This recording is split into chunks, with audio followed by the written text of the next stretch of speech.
తిరుమల పవిత్రతకు భంగం కలిగించే చర్యలపై టీటీడీ కఠినంగా వ్యవహరిస్తోంది. ముఖ్యంగా నడక మార్గాల్లో నిబంధనల ఉల్లంఘనలను ఏమాత్రం సహించడం లేదు. అలిపిరి నడక మార్గంలో ఒక భక్తుడు నిబంధనలకు విరుద్ధంగా ధూమపానం చేస్తూ కనిపించాడు. ఈ విషయం టీటీడీ అధికారుల దృష్టికి రావడంతో వెంటనే స్పందించారు.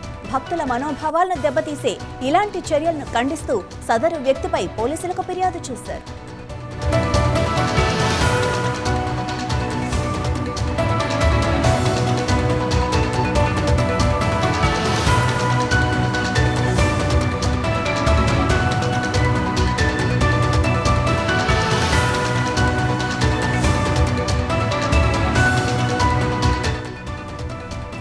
టీటీడీ నిబంధనల ప్రకారం తిరుమల, అలిపిరి, శ్రీవారి మెట్లతో పాటు టీటీడీకి చెందిన అన్ని ప్రాంతాల్లో మద్యపానం, ధూమపానం, మత్తు పదార్థాల సేవనం పూర్తిగా నిషేధం.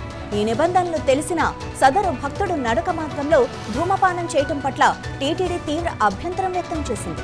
ఇలాంటి చర్యలు పునరావృతం కాకుండా కఠిన చర్యలు తీసుకోవాలని నిర్ణయించింది.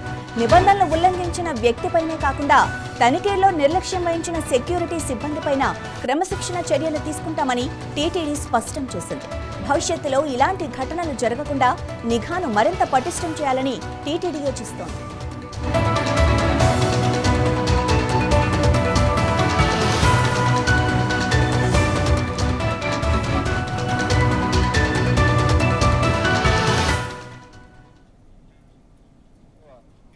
ఇవి ఇప్పటివరకు అప్డేట్స్. మరిన్ని అప్డేట్స్తో మళ్ళీ కలుద్దాం. అంతవరకు చూస్తూనే ఉండండి.